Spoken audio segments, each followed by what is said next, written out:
우리가 하나님의 살아계심을 믿고 또 하나님의 일하심을 믿는 사람들이죠.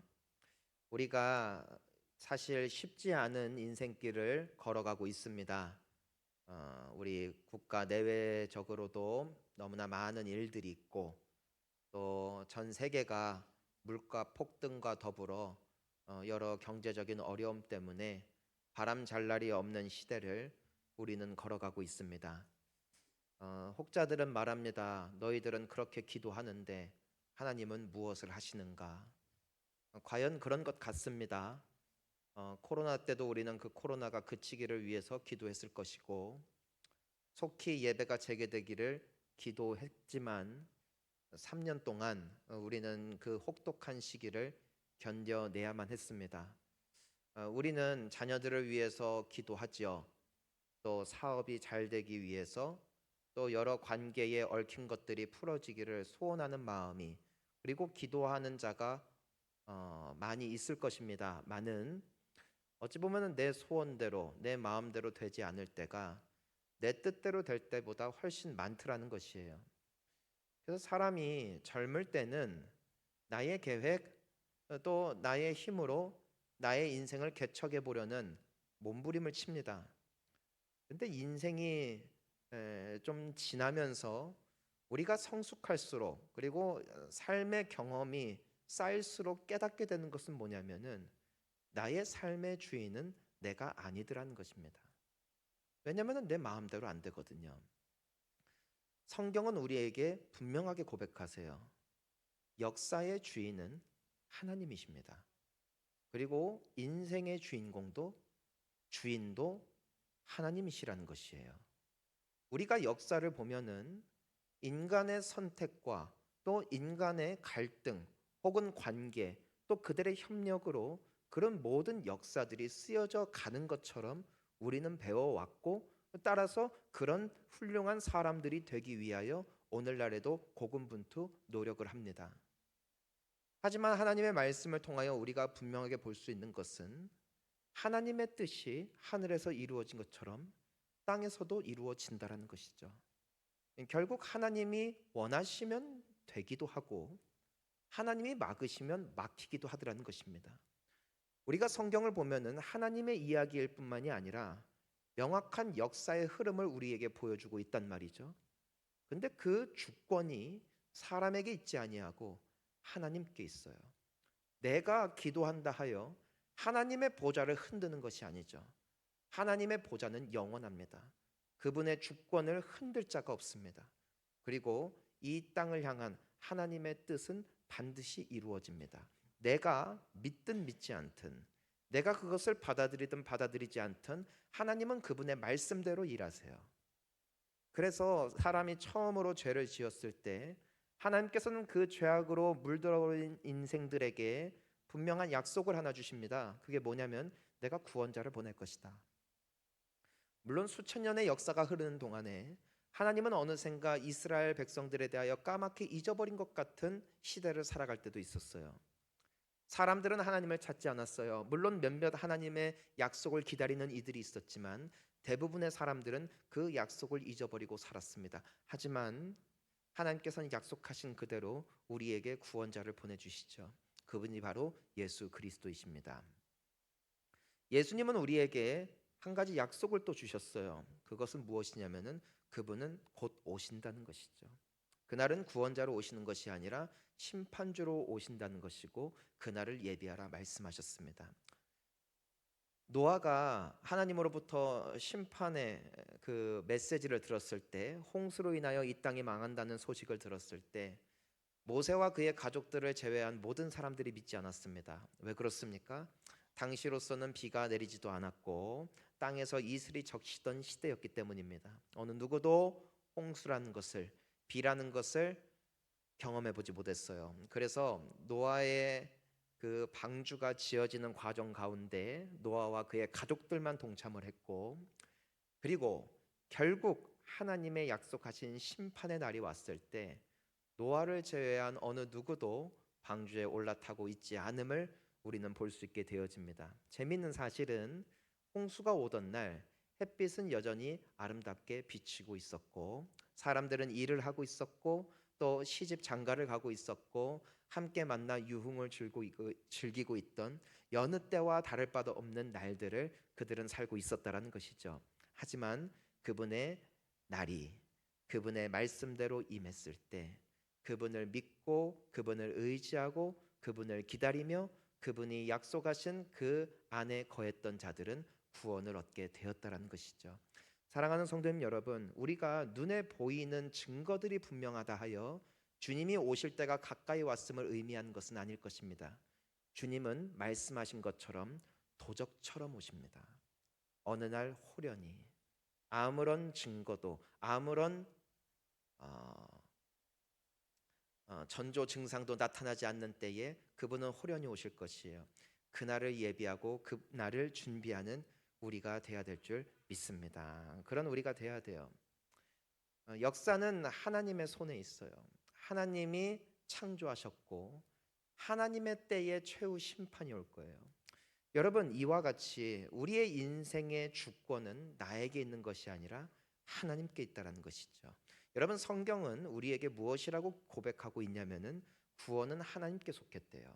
즉 무엇이냐면은 내가 예수를 믿고 구원을 얻게 되어지는 그 모든 과정의 시작은 하나님의 뜻으로부터 말미암는다는 것입니다.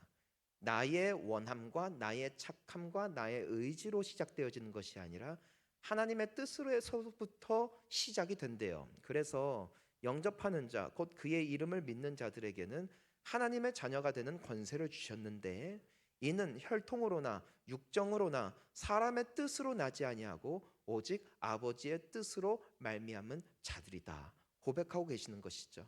결국 내가 예수를 믿고 그분을 영접하게 되어진 것은 누구의 뜻이 이루어진 것이냐? 나의 뜻이 아니라 하나님의 뜻이라고요. 태초에 나의 이름을 부르셨음을, 그분이 나를 사랑하셨음을 비로소 깨닫게 되어지고 그분의 오랜 계획이 비로소 드러나는 사건이 내가 예수를 영접하게 되어지는 순간 나타날 뿐, 그분의 감추어졌던 계획은 태초부터 오늘날까지 변함없이 이어져 왔다라는 것이죠. 결국 인생은, 세상은 아버지의 뜻대로 이루어질 것입니다. 그러니까 걱정하지 말고 고민하지 말고 하나님의 완전한 뜻이 이루어지기를 함께 사모하고 또 그날을 꿈꾸며 기도할 수 있는 우리가 될 수 있기를 주의 이름으로 축원하는 것입니다. 여러분, 우리가 앞으로 몇 주간에 걸쳐서 한 인물을 살펴볼 건데 그 사람이 요셉이에요. 함께 따라해 볼까요? 요셉. 여러분, 요셉은 어떤 삶을 살았길래 우리는 그 인생의 끝을 알잖아요. 그는 대체 어떤 사람이었길래, 어떤 헌신을 했길래, 어떤 열심이 있었길래, 얼마나 뛰어난 사람이었길래 그런 인물이 됐을까? 우리는 생각을 해봅니다. 보통 위인전을 보면은 그 사람에 대한 좋은 모습, 정말 위대했던 모습들을 그리고 그 사람의 삶을 어느 정도 각색해서 사람들로 하여금은 흠모하게 만듭니다. 나도 저 사람처럼 되고 싶다. 나도 저런 인물이 되고 싶다라고 우리는 생각을 하죠. 하지만 우리가 성경에 나타나 있는 특히나 이 요셉의 모습을 보면 성경은 결코 그를 위대한 인물로 그리지 않습니다. 성경은 그의 있는 모습 그대로를 그려주고 있어요.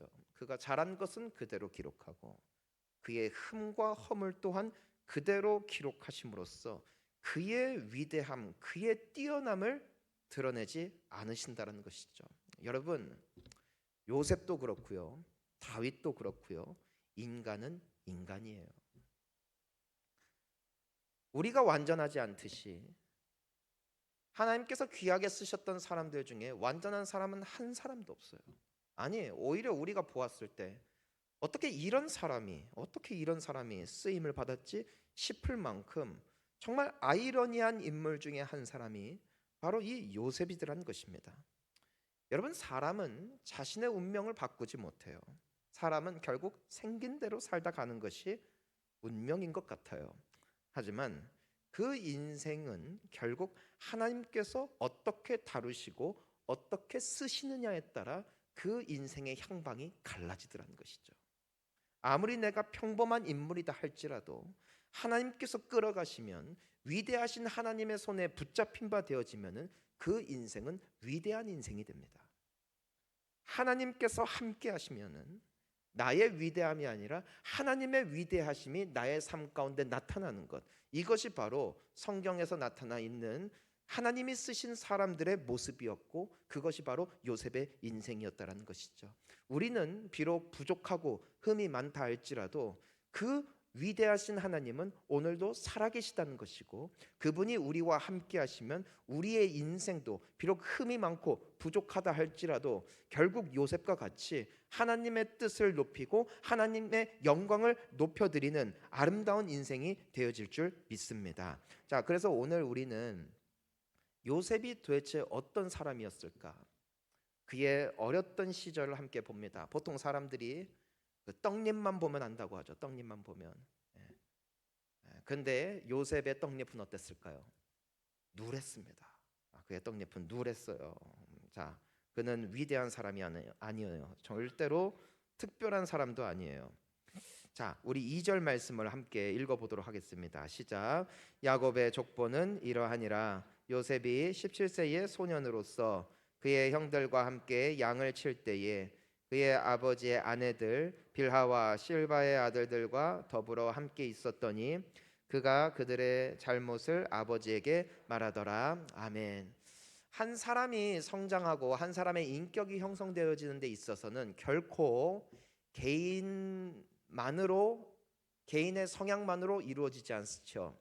주변에 함께하는 사람들, 또 주변의 환경과 분위기, 이 모든 것들이 종합하여 한 사람의 인격을 형성하게 되어집니다. 자, 그런데 요셉의 환경을 오늘 보여주잖아요. 말씀 띄워주세요. 2절에. 자, 보니까 요셉이 몇 살이에요? 17세의 소년이었는데 그가 누구와 함께 있냐면은 아버지의 아내들 비라와 실바의 아들들과 함께 있었다. 여러분, 먼저 요셉의 아버지를 생각해 봅시다. 아들은 보통 아버지의 영향을 많이 받으니까요. 그의 아버지 이름은 야곱이죠. 야곱. 누구라고요? 야곱이죠. 근데 야곱에게는 두 명의 아내가 있고 또 두 명의 여종이 있습니다.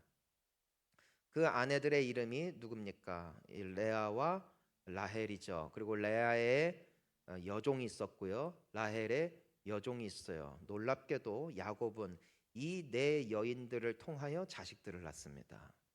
그래서 태어난 것이 12아들들이에요.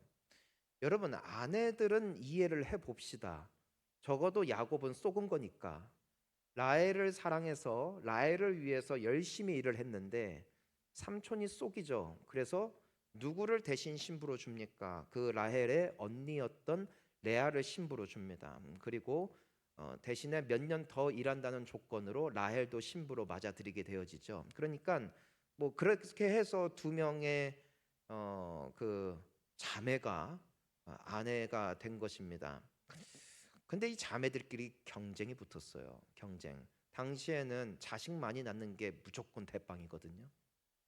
그러니까 자식을 낳아야 돼요. 근데 레아는 애를 좀 낳았어요. 근데 라헬은 임신을 못했다고요. 그러니까 질투에 눈이 멀어버렸어요. 화가 났어요. 근데 자식은 낳아야겠어요. 그러니까 어떻게 하느냐? 자신에게 속한 자신의 소유물인 여종을 야곱에게 데려갑니다. 그리고 그녀 여인과 자라고 하죠. 그래서 태어난 아들들이 있어요. 무슨 족보? 개족보. 그 레아가 그걸 또 보면서 위기 의식을 느껴요. 거의 따라왔네. 그래서 그 여종도 줍니다. 그래서 야곱이 그 여종과도 자고 또 자식들을 낳죠. 그렇게 해서 12명이 태어나는 것이에요. 자, 집안 분위기가 어땠을까? 아마 난장판이었을 거라고요. 근데 여기에서 우리가 보면은 이 요셉과 베냐민은 특별히 막내입니다. 요셉이 11번째 아들, 베냐민은 12번째 아들이에요. 그러니까 막내 계열이죠. 게다가 요셉의 어머니가 누구예요? 라헬이잖아요. 라헬이 살아있는 동안에는 그렇게 엄마가 편들어주고 지금 17세란 말이에요. 한창 자라던 시기 엄마가 제일 필요하다고요. 엄마가 제일 필요한 나이라고요. 근데 이 엄마는 지금 어떤 상태예요? 이미 죽었다고요. 그러니까 형들에게 그 치열한 경쟁 구도 속에 살아내야 되고, 자신을 지켜줄 유일한 어찌 보면은 그늘막이 되어줬던 엄마는 세상을 떠났고, 그러니까 얼마나 힘드냐고요. 근데 이 요셉이 그러니까 삐뚤게 자라, 삐뚤게 자라, 삐뚤게 자라는 그 증거 중에 하나가 뭐냐면은, 요셉이 그 형들이 잘못한 것을 보고 어떻게 해요? 가서 아버지한테 고자질하죠. 아마도 많이 괴롭힘을 당한 것 같아요. 보니까 형들이 많이 못 살게 굴었던 것 같아요. 왜 그랬을까? 왜 형들이 유독 요셉을 미워했거든요. 왜 미워했어요? 우리 3절을 보니까 그 다 아빠 때문이야. 자, 우리 함께 읽어보겠습니다. 요셉은 노년에 얻은 아들이므로 이스라엘이 여러 아들들보다 그를 더 사랑함으로 그를 위하여 채색옷을 지었더니, 4절, 그의 형들이 아버지가 형들보다 그를 더 사랑함을 보고 그를 미워하여 그에게 편안하게 말할 수 없었더라. 아멘. 자, 일단 요셉의 상황, 자, 복잡한 가정사. 자, 또 두 번째로 우리가 주목할 수 있는 요셉에게 영향력을 끼치는 인물, 그의 아버지 야곱이죠. 근데 이 야곱의 이 가족은 지금 현재 역기능적 가정이에요. 뭔가가 제대로 가지 않아요. 아버지가 12형제들에게 골고루 사랑을 주는 것이 아니라 노골적으로 편애합니다. 누구만? 요셉만. 왜요? 늦은 나이에 낳은 아들인데, 특히나 누구를 통해서 낳은 아들인가? 라헬을 통해서 낳은 아들이죠. 그러니까 그가 유일하게 사랑했던 여인은 라헬 한 사람이에요. 그러니까 유독 그 아이만 예뻐했어요. 여러분, 이 사건, 이 구절에서만 야곱이 편애하는 것이 아닙니다. 그는 늘 편애했어요. 우리가 좀 더 옛 이야기로 가보면은 야곱이 형 에서를 만나던 시점 말입니다. 근데 그 형이 올 때 누구를 데리고 와요? 훈련시키고 길리온 400명을 끌고 오잖아요. 무슨 말이에요? 너희 다 죽여버리겠다는 선전포고 아니었습니까? 그러니까 야곱이 너무 무서워했잖아요. 남자다운 야곱이었다면 만약에 그가 먼저 앞서 나갔을 거예요. 근데 야곱은 절대로 남자답지 않아요. 그는 어떻게 해요? 먼저 종들에게 자신이 데리고 온 끌고 온 가축들을 때로 나누어서 하나씩 보냅니다. 하나씩. 그래서 만약에 저 앞에서 첫째로 갔던 그 가축대를 지금 에서가 다 죽이고 있습니다 하면은 그 소식 듣고 어떻게 하려고? 도망가려고. 자, 그래서 몇 대로 나누어서 보내요. 하나씩 하나씩. 그런데도 불안한 거예요. 왠지 가축과 종들로는 썽이 안 찰 것 같아, 형이. 왜냐면은 자기가 옛날에 잘못한 게 있거든. 그러니까 어떻게 하냐면은 먼저 여종들, 그리고 그녀들을 통하여 낳은 아들들, 그들을 먼저 보냅니다. 여러분, 그러니까 그 아들들도 누구의 아들이에요? 야곱의 아들이라고요. 하지만 누구를 통해 태어난 아들들? 여종들을 통해서 태어난 아들들. 그들을 먼저 하나씩 보낸다고요. 하나씩. 그래서 야, 저 자식, 만약에 에서가 상상을 하는 거죠. 저거 뭐자, 야곱의 아내다. 야, 저거 야곱의 자식이다. 그럼 걔네들을 죽이잖아요. 그러면은 어떻게 하려고? 도망가려고. 여러분, 그들이 느꼈을 상실감은 얼마나 컸을까요? 나를 보호해줘야 될 아버지, 나를 사랑해줘야 될 아버지가 자신들을 죽는 자리로 내모는 것이에요. 엄마와 함께. 왜요? 여종의 신분이라고 해서. 그래서 여종들 하나 둘 보내고, 그 다음에 레아를 통해서 낳은 아들들을 보냅니다. 그리고 맨 마지막에 어찌 보면 죽을 수 없는 위치에 라헬과 그의 아들들을 놓고 그들을 보내고 야곱도 뒤따라가는 것이죠. 여러분, 그 형제들이 얼마나 수군거렸겠어요. 얼마나 수군거렸겠어요. 이미 이 편애하는, 한쪽만 예뻐하는 이 야곱의 고집스러운 사랑이 이미 그때부터 다 드러났던 것입니다. 여러분, 얼마나 깊은 상처가 형들에게 있었겠어요. 그러니까 요셉이 너무 미운 거예요. 놀라운 건 야곱이 이렇게 요셉을 대했던 데는 이유가 있었다는 것이죠. 왜 그럴까? 그도 역시 그렇게 컸기 때문입니다. 야곱의 아버지는 이삭이에요. 그리고 이삭과 그의 아내 리브가를 통하여 쌍둥이가 나오죠. 그게 바로 에서와 야곱이잖아요. 근데 아버지는 에서만 예뻐했어요. 유독 예뻐했어요. 편애했어요. 사냥을 잘하고 남자답고 아주 호탕한 성격의 에서를 아버지 이삭 유약했기 때문에 특별히 예뻐했어요. 그래서 무조건 에서만 축복하기를 원했고 그 일들을 이루기 위해서 아내조차도 속이죠. 왜요? 아내는 둘째만 예뻐해요. 아내는 야곱만 예뻐했어요. 그러니까 한 지붕 아래 아빠와 엄마가 한 형제를 놓고 서로 자기 편이 생기는 거예요. 찢어져서 편애하는 거예요. 유독 그 사람만 예뻐하는 거예요. 여러분 그거를 야곱은 보았다는 것이죠. 여러분 보면은 건강하게 사랑받지 못한 사람은 건강하게 사랑할 줄도 모릅니다. 내가 받아온 사랑의 방법이 편애받는 것이었기 때문에 또한 그 사랑의 잘못된 관습을 그대로 답습하여 그의 자녀들에게 더 깊은 상처를 남기고 있는, 여러분 이것이 인간의 역사예요. 사람은 완전하지 못하잖아요. 우리가 직면하고 있는 모든 사회의 문제는 어디서부터 시작되는 것인가? 다름 아닌 가정 문제에서부터 시작된다고 말하죠. 그곳에서 배운 사랑, 그곳에서 배운 폭력, 그곳에서 배운 이간질, 그것이 그들의 인격을 형성하고 그들의 됨됨이를 만들어주고 그들이 사회에 나아가 또 사람들에게 가족을 통해서 배웠던 모습들을 그대로 행하면서 함께 더더 깊은 죄악의 자리로 빠지게 되어지는 것이죠. 이것이 야곱의 집안입니다. 여러분 어떻습니까? 이들의 떡잎이 어떻습니까? 형들은 요셉을 너무너무 증오했어요. 그래서 형제들끼리는 의기투합해요. 우린 어차피 버려진 자식들이야.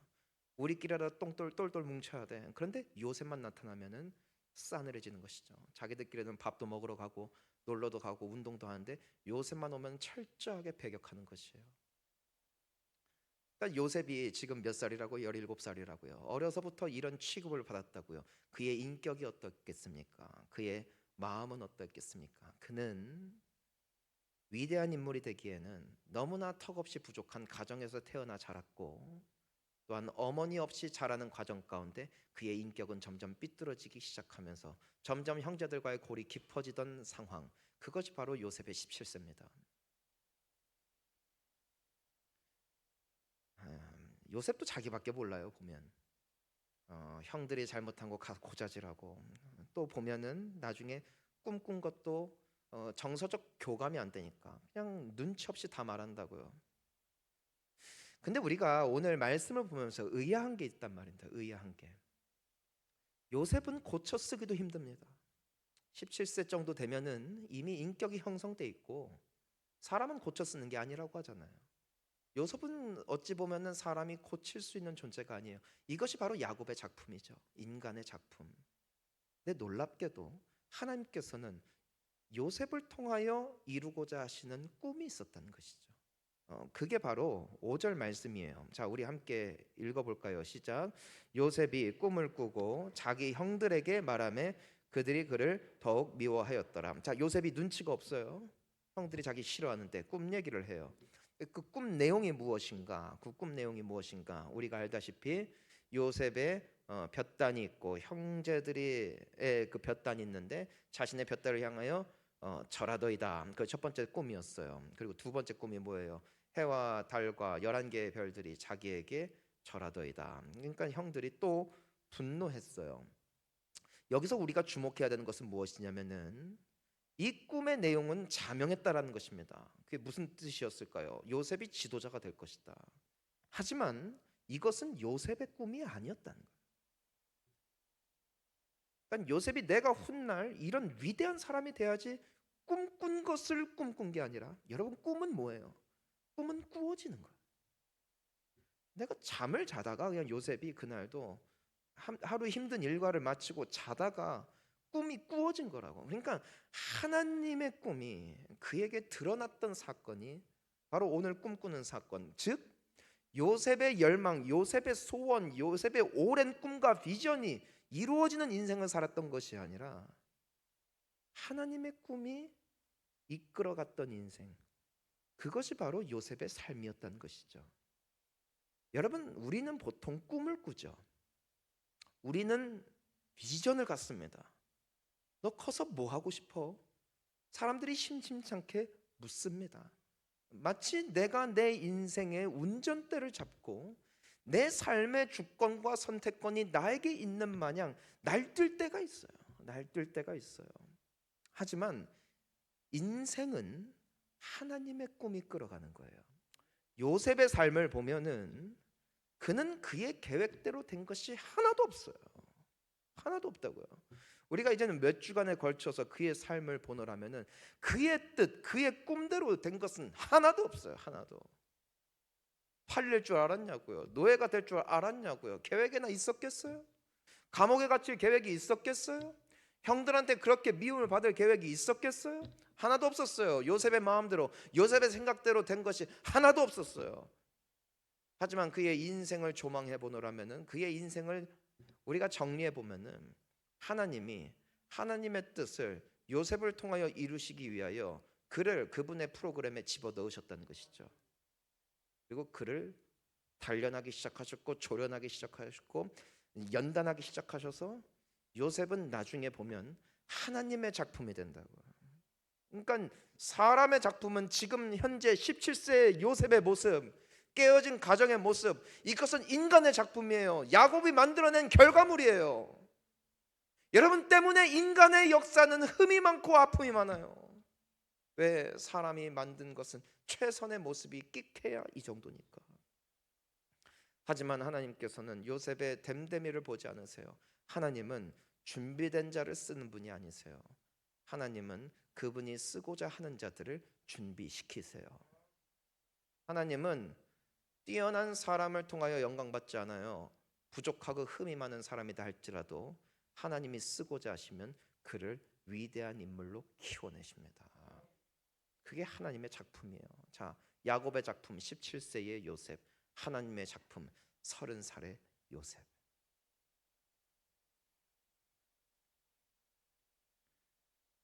여러분, 우리는 살면서 나의 꿈을 성취하고자 해요.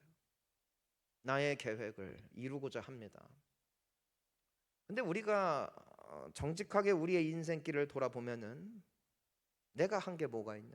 결과가 어쩌면 이 요셉이 겪었던 가정 환경 같이 요셉의 성장하는 그 모든 과정 속에 모든 것이 어그러지고 모든 것이 파괴되어지는 것, 여러분 그것이 인간이 스스로가 쌓은 인생의 결과 아닐까요? 나는 꿈을 향해 달려갔다고, 내 인생이 내 것인 줄 알고, 하지만 그 끝까지 가보니까 거긴 실망만이 남는 것이에요. 아니, 이루지 못한 꿈 때문에 마음이 아프고 속이 상하고 분노하고. 여러분, 요셉의 인생을 만드신 분이 하나님이셨어요. 우리가 성경을 보면은 하나님은 단 한 번도 요셉 앞에 현현하지 않으세요. 그분 앞에 나타나신 적이 없어요. 그분에게 그 요셉에게 직접적으로 말씀하신 적도 없어요. 하지만 우리가 요셉의 인생을 낱낱이 살펴보노란 말이죠. 하나님은 그의 인생의 순간순간 가운데 개입하고 계세요. 그가 인지하든 인지하지 못하든, 때로는 사람을 통해서, 때로는 환경을 통해서, 때로는 그 분위기를 통해서 요셉은 인지하지 못해요. 느끼지 못해요. 하지만 하나님께서는 세밀하게 그의 인생길을 인도하고 계셨던 것이고 결국 그의 삶은 정금같이 나왔다는 것이죠. 여러분, 우리의 인생이 피곤하니요, 내가 걱정하고 고민하는 이유가 있어요. 여전히 내 인생의 주인이 나라고 착각할 때, 그때 우리는 내 꿈대로 안 됐다고, 내 바람대로 안 됐다고 속상해요. 뒤집어져요. 하지만 이 시간 우리가 정확하게 또 정직하게 고백할 수 있기를 바랍니다. 나의 왕, 나의 주인은 하나님이십니다. 나는 내 게 아니라고요. 나는 하나님 거라고요. 예수님이 핏값을 치르셔서 우리를 사셨어요. 우리는 주께 속했다고요. 나의 계획이 이루어지는 것, 나의 꿈이 이루어지는 것이 아니에요. 하나님의 뜻이, 아버지의 뜻이 하늘에서 이루어진 것 같이 땅에서도 이루어질 줄 믿습니다. 때로는 그 길이 내가 원치 않는 길이라고. 하지만 그 결과는 어떠했는가? 하나님이 사랑하는 자, 곧 그 뜻대로 부르심을 입은 자들에게는 모든 것을 합력하여 선을 이루느니라. 요셉의 인생이 비록 힘든 거센 그리고 거친 인생길을 걸어갔지만 그의 삶이 결국 아름다울 수 있었음은 결코 요셉의 팔자가 아니에요. 결코 요셉의 댐댐이도 아니에요. 오늘 본 것처럼 그의 가정 환경도 아니에요. 그는 모든 것을 잃었어요. 최악의 과정에서 태어났어. 자랐어요. 엄마도 없이. 하지만 하나님이 그를 주목하시고 그를 취하시자 그의 인생은 결국 귀하고 멋진 인생이 되더라는 것이죠. 이것이 하나님이 주인된 인생의 결과입니다. 때문에 다윗은 고백하죠. 여호와는 나의 목자십니다. 내게 부족할 것이 하나도 없습니다. 오늘 우리의 주권을 하나님께 올려드리며 하나님의 왕되심을 인정하고 고백할 수 있는 우리가 될 수 있기를 간절히 소망합니다. 나에게 다가오는 모든 일들, 여러분, 우리가 하는 게 아니에요. 내가 살아내는 게 아니에요. 나의 인생을 끌어가시는 분은 하나님이시라고요. 누구의 뜻을 이루기 위하여? 아버지의 뜻을 이루기 위하여. 그분은 내 인생을 쓰실 거예요. 여러분, 그것이 우리가 지금 이 자리 가운데 앉아 있다는 거예요. 그 증거로 말이죠. 하나님의 뜻대로 부르심을 받았다는 것이에요. 하나님이 우리를 그분의 자녀로 삼아주셨다는 것이에요. 그래서 우리에게 믿음을 주셨다는 것이에요.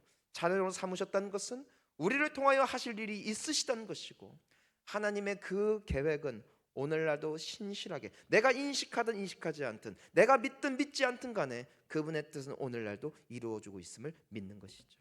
그것을 믿고 받아들이잖아요. 그럼 인생의 해석이 바뀌어요. 잘 살아낼 수 있는 것이죠. 하나님의 뜻이다. 하나님의 뜻이다. 오늘 말씀을 통하여 우리가 다시 한번 나의 주인, 나의 왕 되시는 이가 하나님이심을 겸손하게 고백하며 나의 주인됨을, 나의 주권을 내려놓을 수 있는 결단이 회복되기를 주의 이름으로 축원합니다. 복 주시는 이는 하나님이세요. 그리고 내 인생은 내 꿈이 이루어지는 게 아니에요. 아버지의 꿈이 나를 통해 이루어질 거예요. 여러분, 때로 그 꿈을 하나님의 영광을 위해서 살기에는 너무 부족한 모습이 있을지도 모르겠어요. 요셉처럼 말이죠.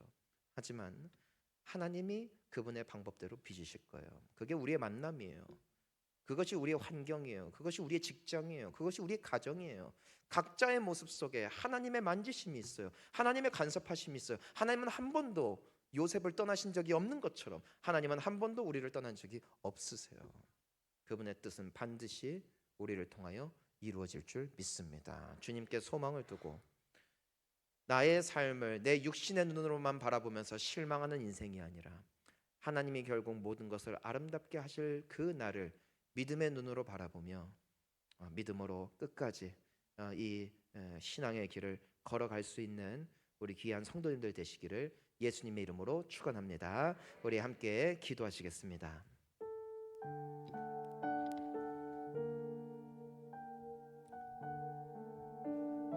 세월이 지나고 보니 모든 것이 하나님의 은혜였어요.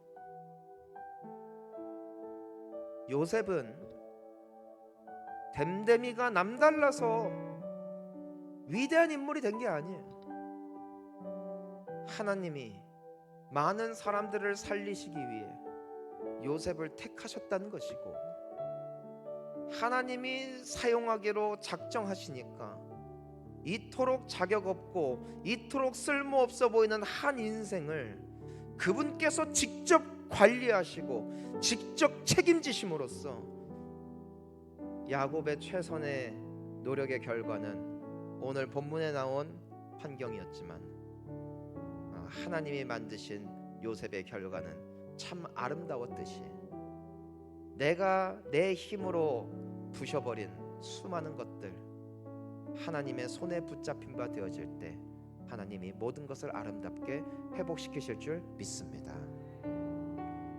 우리에게 오늘 필요한 먼저 첫 번째 기도, 중요한 기도예요. 주권을 하나님이심을, 주권이 하나님께 있음을 인정하세요. 그리고 고백하세요. 나의 왕권을 내려놓고 나의 운전대를 내려놓고 하나님께 인생길을 맡기라고요.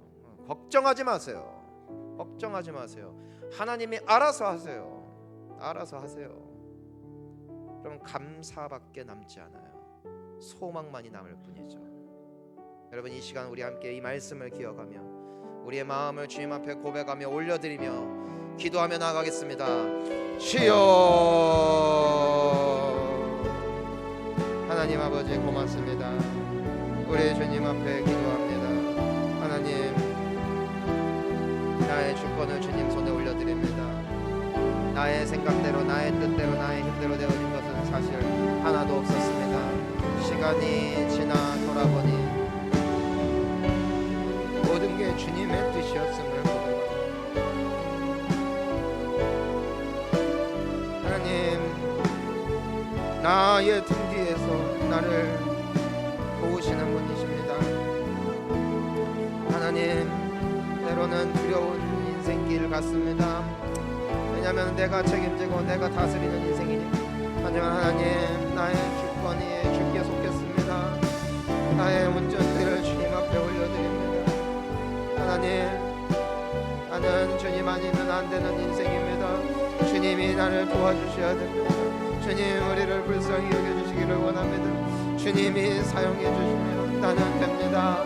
하나님, 하나님의 뜻이 반드시 나의 삶 가운데 나의 삶을 통하여 이루고자 하시는 아버지의 뜻이 결국 이루어질 것을 믿으며 주님 앞에 기도하오니, 살아계신 하나님 아버지, 은혜 베풀어 주시옵소서. 살아 역사하시는 하나님, 주님을 바라볼 수 있는 믿음을 더하여 주시옵소서.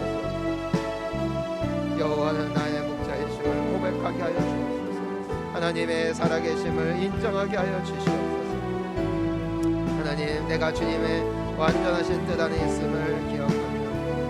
약하면 약한 대로 맞춰주시고 강하여지는 또한 강하여진 대로 쓰시고, 하나님 주의 성령을 우리 심령을 온전케 하여 주옵소서. 낙심치 아니하고 소망 품고 굳건하게 나아갈 수 있는 우리 살아가는 주님의 백성들 다 되어지게 하여 주시옵소서. 여러분, 이 시간 우리 한 번만 더 기도했으면 좋겠습니다. 여러분, 하나님의 때에 하나님의 뜻이 이루어져요. 내가 원하는 시간이 아니에요.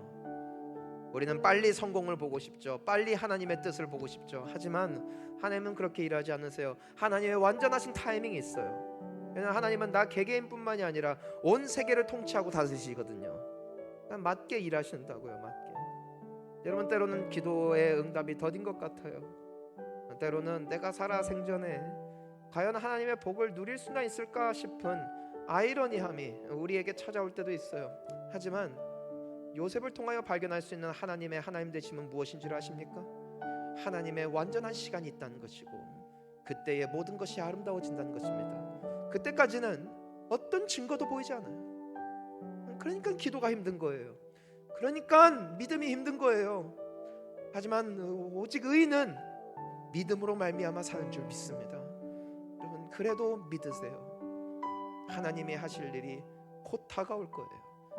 그때까지 믿음 놓치지 아니하고 우리 주님 손 꼭 붙잡고 나아갈 수 있게, 주님 나를 도와주세요. 주님 나의 손을 꼭 붙잡아 주시옵소서. 때로는 내가 힘들어 지쳐 쓰러질 때 주님의 강하신 오른팔로 나를 붙들어 주시어서 완전히 넘어지지 않게 하여 주옵시고, 주님의 은혜로 말미암아 결국 그 승리의 여정을 걸었던 요셉처럼 나도 그리 되어질 수 있도록 주께서 늘 나와 함께 동행하여 주시옵소서. 함께 기도하겠습니다.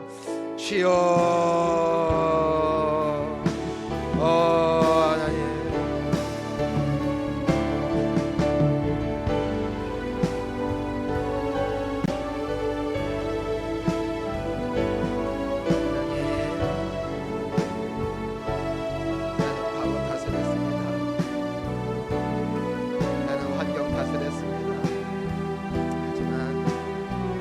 그게 나를 살리고 그게 나를 세우며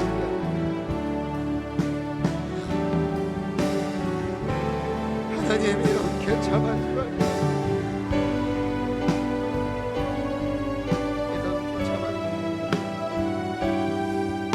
주님이 쓰시고 하나님이 단련하시고 하나님이 책임지시고 하나님이 인도하여 주시옵소서. 아름다운 인생, 복된 인생, 찬란하게 빛나는 인생길로 우리 주께서 선하게 인도하여 주실 걸 믿습니다. 하나님,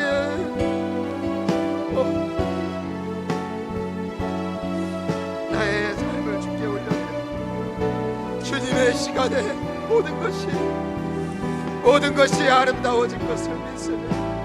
그때까지 믿고 기다릴 수 있는 용기와 믿음을 더하여 주시옵소서. 하나님, 우리의 가정을 주님 손에 올려드립니다. 우리의 앞날을 주님 앞에 올려드립니다. 우리의 삶을 주님 앞에 맡겨드립니다. 불안에 떨지 않겠습니다. 믿음으로 나아가겠습니다. 기도하며 주님을 의지하겠습니다.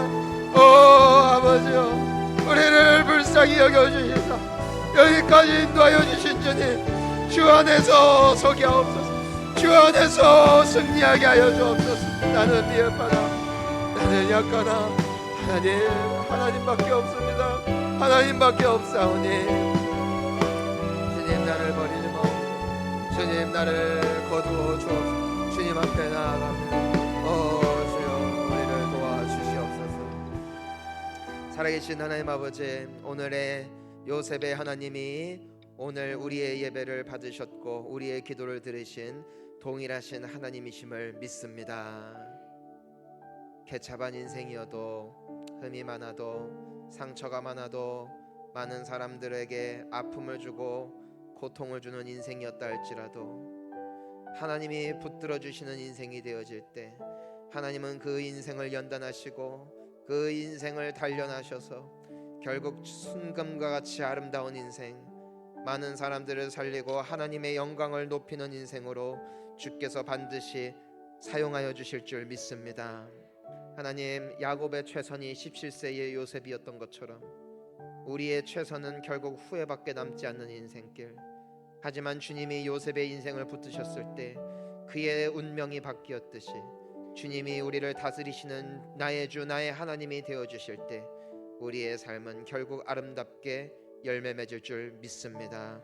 주권은 여호와께 속했음을 다시 한번 고백하며 나의 왕권을 내려놓습니다. 나의 운전대를 내려놓습니다. 주님이 뜻하시는 대로 선한 목자 되시사 항상 인도하여 주옵시고 내 뜻대로 되지 않는다 낙심치 아니하게 하여 주옵시고 이 모든 것이 아버지의 뜻 안에 있음을 믿음의 눈으로 바라보며 마지막까지 주님 붙잡고 승리하여 많은 사람들에게 간증이 되어지고 주님 앞에 영광 올려드릴 수 있는 찬란하게 빛나는 당신의 귀한 백성들 되어지게 하여 주시옵소서. 지금은 우리 주 예수 그리스도의 은혜와 하나님 아버지의 크신 사랑하심과 성령 하나님의 감동감화 충만 위로 교통하심이 요셉의 하나님이 나의 하나님이심을 기억하며 나의 댐댐이에 소망을 두는 것이 아니라 오직 하나님께 소망을 두고 나의 뜻이 이루어지는 것을 갈망하는 것이 아니라 아버지의 뜻이 이루어짐을 고백하고 기대하며 결국 하나님께서 만드실 아름다운 열매를 소원하며 이 믿음의 여정 뚜벅뚜벅 걸어가기로 다시금 결단하며 소원하며 기도하는 사랑하는 주님의 귀한 자녀들 머리 위에 이들의 가정과 이들의 자녀들과 이 나라와 민족 위에 또 열방에서 헌신하시는 선교사님들과 병상 중에 주님의 치유와 회복을 기다리며 기도하는 환우분들 그리고 우리 사랑하는 다음 세대 위에 이제로부터 영원토록 함께하옵시기를 간절히 축원하옵나이다. 아멘.